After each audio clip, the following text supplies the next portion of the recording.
नमस्कार, TV 27 news के इस खास कार्यक्रम मुद्दे की बात में आपका स्वागत है। मैं हूं आपके साथ आलोक द्विवेदी। आज हम लोग बात करेंगे उस प्रतिनिधिमंडल की जो प्रतिनिधिमंडल को लेकर काफ़ी विवाद हो रहा है। आतंकवाद के मुद्दे पर दुनिया को जानकारी देने के लिए भारतीय सांसदों के 7 प्रतिनिधिमंडल अलग अलग देशों में जा रहे हैं। इनमें से कांग्रेस के 4 सांसद शामिल हैं। केरल से सांसद शशि थरूर भी एक प्रतिनिधिमंडल का नेतृत्व कर रहे हैं। कांग्रेस का आरोप है कि सरकार ने उनसे पहले नाम पूछा और जब नाम बताया गया तो एक को छोड़कर बाकी को खारिज कर दिया गया। कांग्रेस नेता जयराम रमेश ने आरोप लगाया है कि सरकार ने विदेश जाने वाले सर्वदलीय प्रतिनिधिमंडलों के लिए उनसे 4 सांसदों के नाम मांगे थे। बाद में सरकार ने उनमें से 3 को रिजेक्ट कर दिया। वहीं संसदीय कार्य मंत्री किरेन रिजिजू ने इस मामले पर कहा है कि लोकसभा में विपक्ष के नेता राहुल गांधी और कांग्रेस अध्यक्ष मल्लिकार्जुन खड़गे को प्रतिनिधिमंडलों के बारे में सिर्फ जानकारी दी गई थी। ये सिर्फ एक शिष्टाचार था। रिजिजू ने यह भी कहा कि पार्टियों से उनके प्रतिनिधि सांसद का नाम पूछना पहले कभी नहीं हुआ। रिजिजू ने यह भी कहा कि हमें हैरानी है कि शशि थरूर और मनीष तिवारी जैसे सदस्यों के नाम पर कांग्रेस विरोध कर रही है। ये दोनों विदेश नीति और राष्ट्रीय सुरक्षा से जुड़े मामलों पर हमेशा अपनी बात रखते हैं। प्रतिनिधिमंडल में शामिल नहीं किए जाने से शिवसेना यूबीटी गुट के नेता संजय राउत भी नाराज हैं। उन्होंने कहा है कि इंडिया गठबंधन को इस सर्वदलीय प्रतिनिधिमंडल का बहिष्कार करना चाहिए था। राउत ने आरोप लगाया कि ये प्रतिनिधिमंडल सरकार के किए गए पापों और अपराधों का बचाव करेगा। संजय राउत ने कहा कि शिवसेना सांसद श्रीकांत शिंदे को प्रतिनिधिमंडल का नेतृत्व करने के लिए नामित किया गया, जबकि हमारी पार्टी की भी लोकसभा में पर्याप्त संख्या है। हमें भी प्रतिनिधिमंडल का नेतृत्व करने का मौका मिलना चाहिए था। जबकि सरकार ने ग्रुप 2 में यूबीटी सांसद प्रियंका चतुर्वेदी को शामिल किया है। वहीं कांग्रेस के एक और सांसद विवेक तनखा ने इसमें कश्मीरी पंडितों और मध्य प्रदेश के किसी प्रतिनिधि की गैर मौजूदगी पर भी नाराजगी जताई है। उन्होंने सरकार पर पसंदीदा लोगों को शामिल करने का आरोप लगाया है। ऐसे में सवाल यह है कि क्या सरकार ने जानबूझकर अपने पसंदीदा लोगों को सर्वदलीय प्रतिनिधिमंडल में शामिल किया है? क्या सरकार को अलग अलग दलों से प्रतिनिधियों के नाम मांगने चाहिए थे? क्या सरकार ने मनीष तिवारी और शशि थरूर को चुनकर कांग्रेस को नीचा दिखाने का काम किया है? क्या जिन्हें सरकारी खर्च पर विदेश जाने का मौका नहीं मिल रहा वो इससे नाराज हैं? क्या युद्ध के समय सरकार का साथ देने वाले विपक्ष को इस मुद्दे पर राजनीति करनी चाहिए?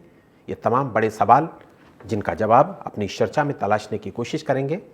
हमारे साथ तमाम खास मेहमान भी जुड़ेंगे। हमारे साथ कांग्रेस प्रवक्ता हरनाम सिंह जी हमारे साथ रहेंगे। बीजेपी प्रवक्ता शुभेंदु शेखर अवस्थी जी भी हमारे साथ रहेंगे। शिवसेना यूबीटी के प्रवक्ता संजय द्विवेदी जी हमारे साथ रहेंगे और political analyst doctor Paramvir Singh ji भी हमारे साथ लगातार इस चर्चा में शामिल रहेंगे। आप चारों मेहमानों का बहुत बहुत स्वागत करूंगा इस चर्चा में शामिल होने के लिए। और सबसे पहले शुभेंदु जी, आपसे ही। शुभेंदु जी, आपको मेरी आवाज आ रही है? बिल्कुल आवाज आ रही है। आपको क्लियर है? जी बिल्कुल। शुभेंदु जी, पाकिस्तान एक आतंकवादी देश है, पूरी दुनिया जानती है। पूरी दुनिया जानती है कि हमारे और पाकिस्तान के क्या संबंध हैं। ऐसे में इस प्रतिनिधिमंडल, इस डेलीगेशन की क्या प्रासंगिकता होगी? देखिए, पाकिस्तान को हराने के लिए खाली सीमा पर नहीं हराना है,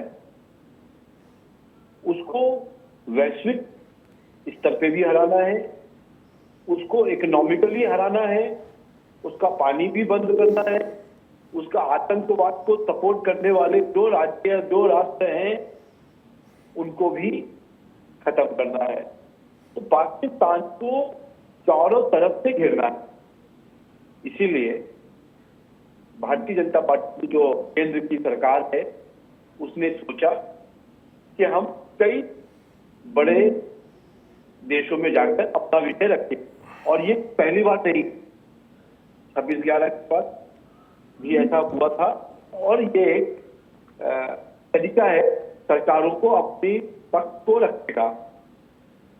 अब ऐसे समय पर जब आप देखिए एक भारत को प्रतिनिधि करने वाले लोग जाने वाले हैं, तो कांग्रेस और बचा कुचा इंडिया गठबंधन सवाल उठा रहा है। मेरे को नहीं लगता कांग्रेस में शशि थरूर और मनीष तिवारी ऐसे नेता जिनके पास फॉरेन पॉलिसी को डिस्कस करना, नॉलेज रखना कोई और नेता है। फिर भी चूंकि शशि थरूर खड़गे साहब के अगेंस्ट में इंटरनल चुनाव लड़े, इसलिए उनका विरोध हो रहा है। मनीष तिवारी साहब एक बड़े अच्छे वक्ता भी हैं और अच्छा विषय रख सकते हैं, इसलिए उनको सेलेक्ट किया गया है। अब उल्टा सीधा बोलना कांग्रेस का काम है और वो हो रहा है। जी जी, उसको बात करने की जरूरत ही नहीं है। ठीक है हरनाम जी, ठीक है शुभेंदु जी। हरनाम जी, मनीष तिवारी और शशि थरूर जी, इन दोनों के नाम को केंद्र सरकार ने सेलेक्ट किया है और कांग्रेस ये कह रही है कि कांग्रेस नेतृत्व को नीचा दिखाने के लिए इन दोनों का नाम शामिल किया गया है। दोनों तो नेता आप ही की पार्टी के हैं, तो आप लोग ऐसा क्यों सोचते हैं? देखिए, सबसे पहले तो जब ये पहलगाम का अटैक हुआ तो हमारी कांग्रेस वर्किंग कमेटी ने, जो सर्वोच्च कमेटी है, उसने तय किया कि हम सरकार के साथ बिल्कुल एक तरफा कंधे से कंधा मिलाकर खड़े हैं और पाकिस्तान को मुंह तोड़ जवाब मिलना चाहिए।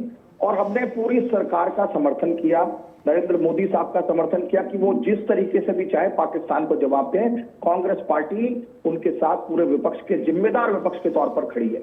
दूसरा सवाल आता है कि अभी सबसे पहले जब ये 7 जगह अटैक हुआ तो तिरंगा यात्रा सबसे पहले कांग्रेस ने निकाली और सेनाओं का मनोबल ऊंचा करने का काम किया। तीसरा, अभी जब ये डेलीगेशंस के लिए अगर नाम मांगे गए हैं तो डेलीगेशन के ये तो आप नाम मांगिए मत, खुद ही पार्लियामेंट की जो कमेटी है या मिनिस्ट्री है वो सिलेक्ट कर ले।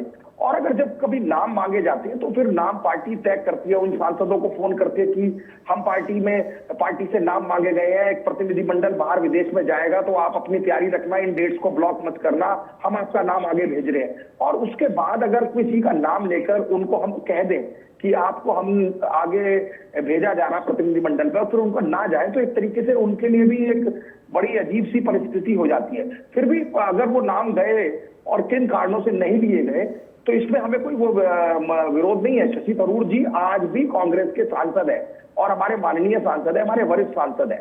और मनीष तिवारी जी भी हमारे पूर्व मंत्री रहे हैं इंफॉर्मेशन ब्रॉडकास्टिंग के और हमारे सांसद भी हैं आज भी। तो हमें ऐसे कोई परहेज गुरेज नहीं है। बात सिर्फ हमारी एथिकली कहने की है कि जब अगर एक लोकसभा में विरोधी दल की अगर जो कोई पार्टी है, जो सबसे बड़ी पार्टी है, या विपक्ष में भी जो सबसे बड़ी पार्टी है, प्रिंसिपल ओपोनेंट पार्टी है, अगर उससे अगर आप नाम ले रहे हैं तो फिर अगर जो उन्होंने अपने ऑफिशियल पटल पर नाम दिए तो अगर वो नाम होते तो बहुत अच्छा होता। क्योंकि हमने उन सांसदों को बता दिया था कि आप जा रहे हैं। उसमें उन सांसद में आनंद शर्मा जी, जो मेरे ख्याल से फॉरेन मिनिस्टर रहे हैं और कॉमर्स मिनिस्टर रहे हैं, वो तो बहुत ही वरिष्ठ मंत्री रहे हैं, बहुत बार सांसद रहे हैं, हमने उनका भी नाम डाला था।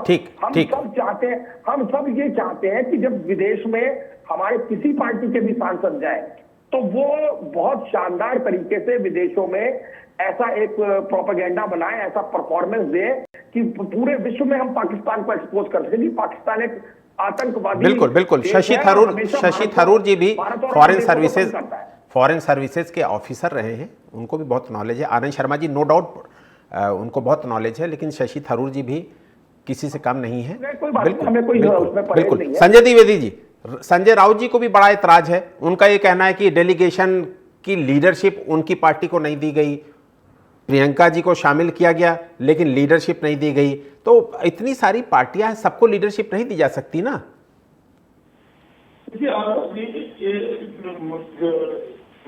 वहां जानने का बहुत बड़ा मुद्दा है। हम आतंकवाद के विरोध में पाकिस्तान की छवि को इस पूरे विश्व में दिखाने जा रहे हैं कि पाकिस्तान हमारे अटैक नहीं करता है, ये हमारे आतंकवाद नहीं फैला रहा है। ये समस्या पूरे विश्व की है। तो इसमें अगर हम विपक्ष के नेता माननीय राहुल गांधी जी हैं, उनके साथ बैठकर और इसको हमने बनाया होता। देखिए, ये हमारे कहने की बात है। बाकी भारतीय जनता पार्टी जैसा चाहे, माननीय नरेंद्र मोदी जैसा चाहे, अमित शाह जी जैसा चाहे, वो देश में हो ही रहा है। जब उनका मन आता नोटबंदी कर देते हैं, जब मन आता 2 करोड़ नौकरी दे देते हैं, जब मन आता 15 लाख रुपए बांट देते हैं। तो ये तो उनकी अपनी इच्छा है। लेकिन इस चीज को क्योंकि आतंकवाद के विरोध में है, हमारे आतंकवाद इस देश में पनप हो रहा 70 साल से हम लोग आतंकवाद के खिलाफ लड़ ही रहे। जिस दिन देश ही आजाद हुआ है, 3 हमारे युद्ध भी हो चुके हैं, बांग्लादेश अलग हो चुका है, लेकिन पाकिस्तान की आईएसआई और पाकिस्तान की सेना को समझ में नहीं आ रहा है कि हम आतंकवाद को बंद करते हैं। चाहे जी। पीओके में ले लीजिए, चाहे जिस पे भी ले लीजिए, वो आतंकवाद बंद नहीं करना चाहता। तो हमें इस समय सोचिए मत से, जिस तरह से इंदिरा गांधी वगैरह करती थी, अटल बिहारी वाजपेयी को जनेवा वार्ता भेजती थी, राजीव गांधी जी अटल बिहारी तबियत खराब होने के बाद भी उनको इलाज कराने के लिए प्रतिनिधिमंडल में भेजते थे। तो ये प्रतिनिधिमंडल जो बनना था, ये बड़ा सौहार्दपूर्ण वातावरण बनना था। किसी को कहने का मौका ही नहीं मिलना चाहिए था। जो हम कहना चाह रहे हैं, न संजय राउत जी को मौका मिलना, जी ठीक है, न किसी अंदर को मौका मिलना चाहिए था। तो ये बड़ी सौहार्दपूर्ण वातावरण में इस प्रतिनिधिमंडल का एक नेतृत्व रखना चाहिए था, चुनना चाहिए था और देश में भेजना चाहिए था। भाई अगर विपक्ष आपके साथ में नहीं होगा तो कैसे क्या मालूम चलेगा पूरे देश। तो जी। विपक्ष को साथ में रख के, ठीक है, क्या नाम है नहीं नाम है, ये तो पार्टी का लीडर तय करता है ना। माने कि कांग्रेस में राहुल गांधी जी है, वो प्रतिपक्ष के नेता भी हैं, हमारे यहाँ उद्धव ठाकरे जी हैं, जो हमारे पार्टी अध्यक्ष हैं, या और कोई दूसरी पार्टी का नाम भी दिए जहां से दिए गए। तो अगर हम लोग समन्वय बैठक बुला दे, सबकी बैठक बुलाने के बाद नाम डिक्लेयर करते जी तो बड़ा अच्छा दुरुस्त जाता। ठीक है, ठीक है डॉक्टर परमवीर जी, ये बहुत अहम बात है। क्या केंद्र सरकार का ये विशेषाधिकार है या संसदीय कार्य मंत्रालय का विशेषाधिकार है कि वो तय करें कौन सांसद जाएंगे कौन नहीं जाएंगे, या पार्टियां तय करती हैं? क्योंकि पार्टियों की तरफ से कहा जा रहा है कि हमने जो नाम भेजे वो नहीं लिए गए। किरण रिजिजू जी कह रहे हैं कि हमने तो ये बताया था कि ये डेलीगेशन जाना है, नाम तय करना केंद्र सरकार और संसदीय कार्य मंत्रालय का जिम्मेदारी है। आलोक जी, आपने बिल्कुल सही कहा। कानूनी तौर पे अगर हम लीगल पॉइंट ऑफ व्यू से देखेंगे तो ये केंद्र सरकार का ही अधिकार क्षेत्र है। ये मिनिस्ट्री ऑफ एक्सटर्नल अफेयर्स का अधिकार क्षेत्र है। वो किसको भेजे, वो चाहे तो किसी को भी ना भेज दे, क्योंकि हमारी फॉरेन सर्विसेज के व्यक्ति होते हैं, यूनाइटेड नेशंस में हमारे परमानेंट मेंबर्स होते हैं जो वहां बैठे होते हैं। लेकिन सरकार ने एक कदम बढ़कर कि पाकिस्तान को ऑल ओवर वर्ल्ड दिखाने की सच्चाई की सांसदों की जबानी, जो लोगों को इलेक्टेड प्रतिनिधि होते हैं और अक्रॉस पार्टियां, उनको भेजने का निर्णय लिया है। कौन जाएगा कौन नहीं जाएगा, ये मिनिस्ट्री ऑफ एक्सटर्नल अफेयर्स जो कि प्रधानमंत्री कार्यालय के अंदर में ही काम करती, तो वहां का उनका पूर्ण राइट है, कानूनी तौर से राइट है। तो इसके ऊपर क्वेश्चन मार्क नहीं लगाया जा सकता। दूसरी बात साहब, मैं एक बात यहाँ पर पॉइंट आउट करना चाहूंगा। जैसे मान लीजिए कॉलेज के अंदर भी एक डिबेटिंग कॉम्पिटिशन हो रहा होता है, तो क्लास टीचर या ऐसी सोसाइटी बनी होती है कॉलेज के अंदर भी, जो डिबेटिंग सोसाइटी कहलाई जाती है, वो चूज करती है कि आप लोग बोलेंगे। वो चूज करने का क्राइटेरिया क्या होता है कि आपको बोलने का कैसी क्षमता है। आप क्षमता कहां से नापी जाती है? जरूरी नहीं है कि ऊंची ऊंची आवाज में केवल अपने बात के ऊपर अड़ जाना और अपनी बात को जोर जोर से बोलना, इसको डिबेटिंग नहीं कहते। तर्क के साथ अपनी बात रखना, तर्क की रिसर्च करनी होती है। तर्क की रिसर्च करने के लिए आपको अपने पॉलिटिकल बायस, यानी कि जो आपका प्री एजेंडा दिमाग में आपके है, आपको उससे इतर होकर चीजों को सामान्य रूप से देखना होगा। मैं साफ साफ कहूंगा, अपनी पार्टी लाइन से हटकर चीजों को देखना होगा। दुखद विषय ये है कि ऐसे मौकों के ऊपर तमाम पार्टी के जो नेता होते हैं, उन लोगों को लगता है कि अब चमकने का समय आ गया है। विश्व पटल के ऊपर कुछ बोलूंगा या कुछ ऐसी बात बोलूंगा तो बहुत दिन तक सोशल मीडिया के रीच बढ़ेगी, मेरा काम चलेगा, मेरा नाम। ये नहीं चलेगा। ये बात मैंने क्यों बोली? अभी कांग्रेस के प्रवक्ता बोल रहे थे कि पाकिस्तान के खिलाफ प्रोपेगेंडा कर। अब ये बहुत गलत, मतलब क्या बोला जाए, मतलब अगर हम इसको सोचे एक एकेडमिक मैनर में, प्रोपेगेंडा किया जाता है जो चीज नहीं है उसको दिखाने के लिए। पाकिस्तान एक आतंकवादी देश है, ये चीज प्रोपेगेंडा करने की है। दुनिया जानती है ओसामा बिन लादेन वहीं पर मारा गया था। तमाम दुनिया में कहीं कोई आतंकवादी घटना होती है, वो पाकिस्तान का ताल जुड़ते हैं। तो ये प्रोपेगेंडा हमें करने की आवश्यकता है। ये प्रोपेगेंडा झूठ का होता है, सच का प्रोपेगेंडा नहीं होता। सच को तर्क के साथ रखा जाता है दुनिया के आगे। ये जो पाकिस्तान ने मुखौटा लगाया था उसे उतारना है। अब आती है शशि थरूर जी की बात। देखिए, इंग्लिश लैंग्वेज के ऊपर कमांड होना और गहरी समझ होना कि फॉरेन इश्यूज क्या है, उनको ऊपर बात रखनी है। या अभी बात आई संजय राउत जी की, साहब प्रेस कॉन्फ्रेंस कर हम लोग, तो वो एक मतलब एक समझाने वाली बात नहीं होती। वो तो मेरा एजेंडा है, वो तो एजेंडा बोलेंगे अपना, लेकिन यहाँ देश की बात हो रही है। तो जो लोग इसमें जानते हैं, क्योंकि जानकार है, स्पेसिफिक है, चाहे वो किसी भी पार्टी हो, लेकिन वो जानकारी होनी चाहिए और उनका पिछला ट्रैक रिकॉर्ड की मायने रखता है।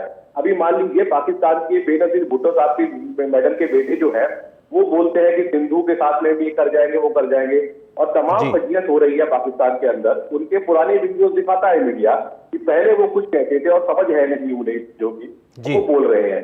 अब ऐसे व्यक्ति कुछ बोलेगा बाहर जाके और हमारी फजीयत हो, भारत की फजीयत हो, ये ठीक नहीं होगा। पुराने वीडियो उनके क्राइटेरिया रहेगा। जी ठीक है। हरनाम जी 10 सेकंड में अगर कोई बात कहना चाहते तो कह दीजिए। शुभेंदु जी से सवाल ले लेता हूं। फिर मैं उनको बता दूं तो कि बहुत सारे मीनिंग होते हैं। अगर अंग्रेजी में प्रोपेगेंडा का मतलब कहे तो प्रचार करना है, और मेरा मकसद उसी प्रचार करने के बारे में। तो जो हमारा प्रतिनिधिमंडल जाएगा वो पाकिस्तान को एक्सपोज करेगा। मैंने कहा था पाकिस्तान एक टेररिस्ट कंट्री है, हम उसको एक्सपोज करेंगे, उसके बारे में प्रचार करेंगे बाकी कंट्रीज में जाकर।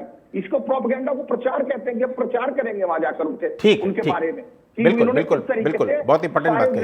ठीक है हरनाम जी, बहुत इंपॉर्टेंट बात कही जी। ठीक है हरनाम जी, आपने बहुत इंपॉर्टेंट बात कही। शुभेंदु शेखर जी, सबसे ज्यादा आतंकवाद से पीड़ित राज्य अगर कोई है तो कश्मीर। सबसे ज्यादा आतंकवाद से पीड़ित कौम, पीड़ित जाति अगर कोई है तो कश्मीरी पंडित। कश्मीरी पंडित का एक भी इस डेलीगेशन में कोई प्रतिनिधि नहीं है। इस पर सवाल उठे हैं तो लगता नहीं कि ये जायज है सवाल? देखिए, जहां पर विषय रखना है वहां के लोगों को ये बताना है कि भारत में किस तरीके से आतंकवाद के कारण भारत की जनता परेशान है। वो खाली कश्मीर नहीं परेशान है, वो पूरा भारत परेशान है। भारत एक है, और जैसा उन्होंने कहा कि कश्मीर का भी होना चाहिए, तो कोई ये कह सकता, किसी ने कहा कि मध्य प्रदेश का भी होना चाहिए, फिर कोई कहेगा केरला का भी होना चाहिए, फिर कोई ये भी कह सकता है कि नॉर्थ ईस्ट से क्यों नहीं लिया गया है। मेरा ऐसा विषय है कि जिस पर्पस के लिए हम जा रहे हैं वहां पे, जो हमारा उद्देश्य है वो ये है कि हमारे जो पार्लियामेंटेरियंस हैं वो जाकर ये बताएं कि भारत में किस तरीके से आतंकवाद की घटना पाकिस्तान कर रहा है। साथ में हमको कोई पंडित जी या कोई कश्मीरी व्यक्ति को लेके जाने की जरूरत नहीं है कि वो जाके दिखाएं कि ये एग्जाम्पल है हमारा। इसलिए भारत सरकार ने उन लोगों को इस टीम में रखा है जो बड़े जिम्मेदारी से विषय रख सकते हैं, इधर उधर की राजनीति नहीं करेंगे। भारत को विषय रखने के लिए, भारत का विषय रखने के लिए और भारत के विषय में पूरे विश्व को बताने के लिए जो टीमें सेलेक्ट की गई हैं, उसमें मेरा मानना है कि सभी भारतीय हैं। उसमें राज्य को नहीं देखना चाहिए, धर्म को नहीं देखना चाहिए, जाति को नहीं देखना चाहिए जी। ठीक, पॉलिटिकल पार्टी की है ये भी नहीं देखना चाहिए। संजय द्विवेदी जी बिल्कुल। संजय द्विवेदी जी बार बार हाथ भी उठा रहे हैं, कुछ कहना भी चाह रहे हैं, आपकी बात का कुछ जवाब भी देना चाह रहे हैं। संजय जी संक्षिप्त में। देखिए, ये बात तो जो परमवीर जी ने कही ठीक है, उनको अधिकार है मोदी जी को अपने हिसाब से चेंज करने का, लेकिन यहाँ जो बात चल रही है, जो हमारे साथ देश में लोग जा रहे हैं, वो पाकिस्तान के आतंकवाद को बताने के लिए जा रहे हैं। तो अगर विपक्ष हमको साथ दे रहा है आज की डेट में, ठीक, अगर विपक्ष हमारे साथ में है, विपक्ष को हमें तो साथ रखना नहीं चाहिए, जो मैं कहना चाहता हूँ।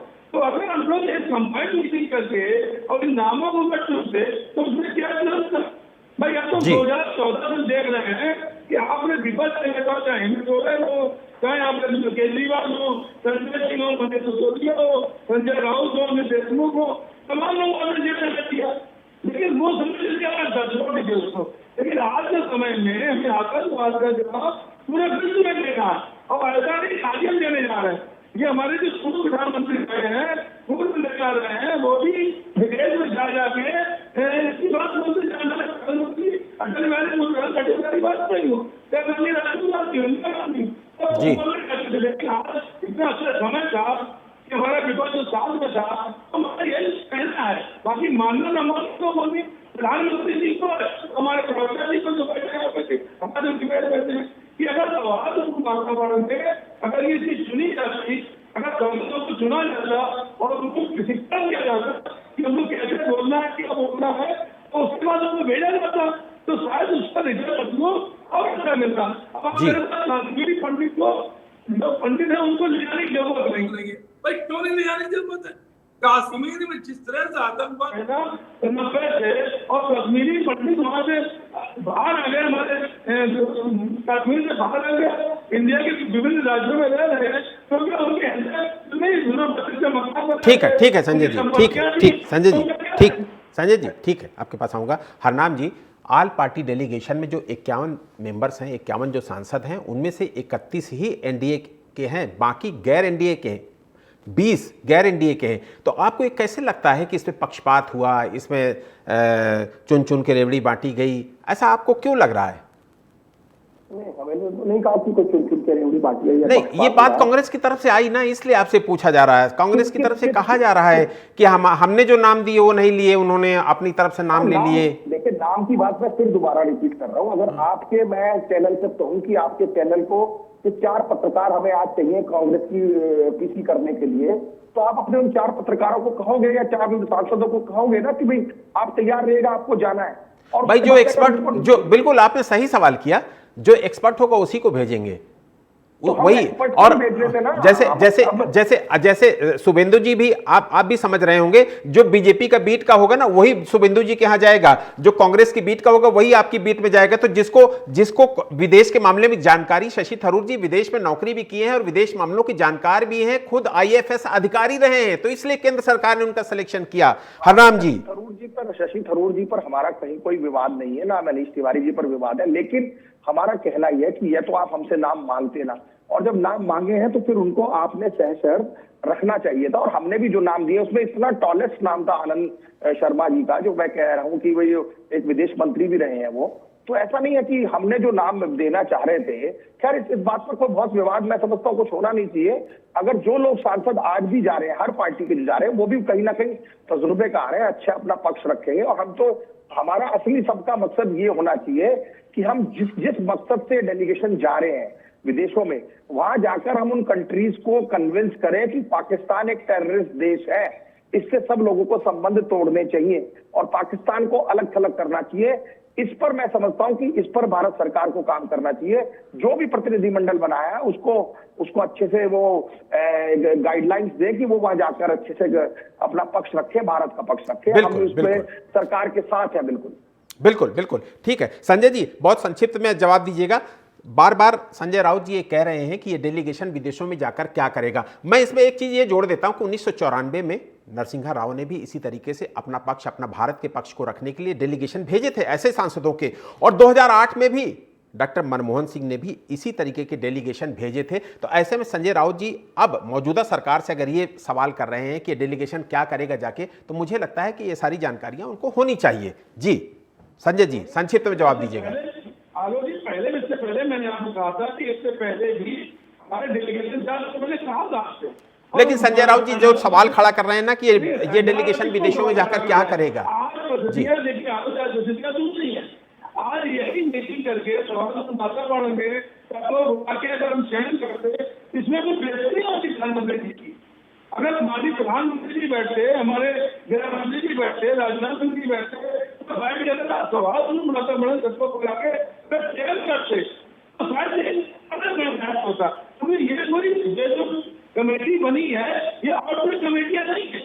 ये आतंकवाद तो हमारे देश को 70 साल से पाकिस्तान फैला रहा है। अब ये आखिरी समय आ गया चोट करने का। अब हमको ऐसी चोट करनी है कि पूरा जी बिल्कुल ये पाकिस्तान आपके पास सेंटर में जो आतंकवाद के हमला हुआ, उसामा बिन लादेन को पाकिस्तान में आके ने मारा, फिर सब जानते हैं। लेकिन हमको अच्छी तरह से वहां पर दिखाना पड़ेगा ना, हर जगह जाके। ठीक तो काम करेगा ना, तुम वही करो तो जी। ठीक है संजय जी, ठीक है संजय जी, ठीक है, बात कम है जी।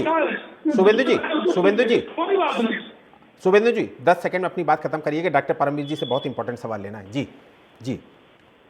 चैनल्स को देख रहा था और वो इस विषय पर क्या बोल रहे हैं कि भारत का जो विपक्ष है वो जाने को तैयार नहीं है। और संजय राउत के वो स्टेटमेंट पे, जिसपे उसने कहा उन्होंने कि विपक्ष को इसका बहिष्कार करना चाहिए। संजय द्विवेदी जी, इसका जवाब दीजिए आप यहाँ पे, इधर कह के मत निकलिए। ठीक है, कैसे ठीक विरोध कर सकते हैं? ठीक है, ठीक है, ठीक है। डॉक्टर परमवीर जी, डॉक्टर परमवीर जी, डॉक्टर परमवीर जी, इस तरीके की बातें भी जो उठ रही हैं कि दुनिया भर के तमाम देशों में, दुनिया भर के देशों में भारत के एम्बेसडर हैं, भारत के राजदूत हैं, तो क्या वो भारत का पक्ष वहां पर नहीं रख सकते? अगर नहीं रख सकते, क्या इसकी वजह से डेलीगेशन भेजना पड़ रहा है? और क्या डेलीगेशन उन राजदूतों से अच्छा पक्ष रख पाएगा? देखिए साहब, एक समस्या पे आपको बताऊं यहाँ पर क्या है कि हम लोग समझ रहे हैं कि जो भी अक्रॉस पार्टी लाइन, चाहे वो बीजेपी के नेता भी जाएंगे या अदर पार्टी के नेता जाएंगे, कि वो बात रखेंगे, ऐसा नहीं होता है। अगर आप जब आप भारत के प्रतिनिधि बनकर, आप भारत का प्रवक्ता बनकर जा रहे हैं, तो आपको जो बात कहनी होगी वो बहुत सजीव शब्दों में बात कहनी होगी। मैं यहाँ पर बिल्कुल ब्लंटली स्पष्ट एक बात बताऊंगा कि इनको एक लिखती कागज का नोट दिया जाएगा, ये सिर्फ उसी को पढ़ेंगे, अपनी तरफ से कोई कॉमा या फुल स्टॉप भी नहीं लगा सकते हैं। कि अगर कोई नेता समझे या बीजेपी का ही नेता समझे कि मैं ये बातें और जोड़ दूंगा, तो वो नहीं जोड़ सकता, वो अधिकृत नहीं होगा, ना ही वो बोल पाएंगे। अगर आपने देखना हो, कभी भी कोई प्रेस कॉन्फ्रेंस जब ministry of external affairs Bharat की करती है, पाकिस्तान की करती है, अमेरिका की करती है, नेपाल की करती है, तो वो सदे हुए शब्दों में बोल रहे होते हैं। तो यहाँ पर भी वो लिखा जाएगा, ये सिर्फ वहां पढ़ने वाले जी अपनी तरफ से जोड़ नहीं पाएंगे। और अम्बेडकर इस काम को बहुत अच्छे से कर सकते हैं। ये एक राजनीतिक संदेश देने के लिए एमपीज को चुना जा रहा है। ठीक है, ठीक है, ठीक है। डॉक्टर परमवीर जी, एक छोटा सा सवाल आपसे और ले लेता हूं, क्योंकि वक्त कम है। टीएमसी बहुत नाराज है। यूसुफ पठान जी को भी इस डेलीगेशन में शामिल किया गया है। जैसे कांग्रेस का मन था कि हमारी मर्जी से हमारा सांसद जाए, वैसे ही उनका भी मन था। अब यूसुफ पठान को भी ये पसंद नहीं आ रहा ममता जी को कि यूसुफ पठान उनकी तरफ से सेलेक्ट किए गए हैं। देखिए, ये क्षेत्रीय राजनीति को ध्यान में रखते पॉलिटिकल पार्टीज अपना व्यू पॉइंट बता रही है कि हमारे इस एमपी को जाता तो हमें चुनावी ये फायदा मिल सकता था। मैं फिर से वही बात कहूंगा कि यहाँ पर बात भारत के प्रवक्ता की हो रही है, तो भारत का प्रवक्ता जो लिखा जाएगा वही पढ़ेगा, अपनी तरफ से लाइन नहीं जोड़ सकता है, ये कोशिश की जा रही है। मैं यहाँ पर अपनी बात को स्पष्ट करने के छोटा सा शेर पढ़ूंगा साहब कि इबादतों की तरह मैं ये काम करता हूं, मेरा असूल है पहले सलाम करता हूं, मुखालफत से मेरी शख्सियत संवरती है, मैं दुश्मन का भी बड़ा एहतराम करता हूं। भारत सरकार कुछ कर रही है, उसकी मुखालफत करेंगे तो सोशल मीडिया के अंदर वायरल होंगे, पॉपुलर। बिल्कुल ठीक है, वक्त हमें इतने की इजाजत देता है। आप चारों का बहुत बहुत शुक्रिया करूंगा। ऑपरेशन सिंदूर के बाद मोदी सरकार दुनिया में पाकिस्तान के खिलाफ जो एक तरीके से माहौल बनाने की कोशिश कर रही, पाकिस्तान के आतंकवाद के खिलाफ जो संदेश पहुंचाने के लिए अलग अलग देशों में अपना प्रतिनिधिमंडल भेज रही है, सांसदों के 7 प्रतिनिधिमंडल दुनिया भर में जाकर आतंकवाद के मुद्दे पर भारत का पक्ष रखेंगे और पाकिस्तान को घेरने की कोशिश करेंगे। वहीं पाकिस्तान ने भी अपने 2 नेताओं को प्रतिनिधि के तौर पर अलग अलग देशों में भेजना तय किया है। मुद्दे की बात में इतना ही। देश और दुनिया की तमाम खबरों के लिए देखते रहिए TV 27 न्यूज़। नमस्कार।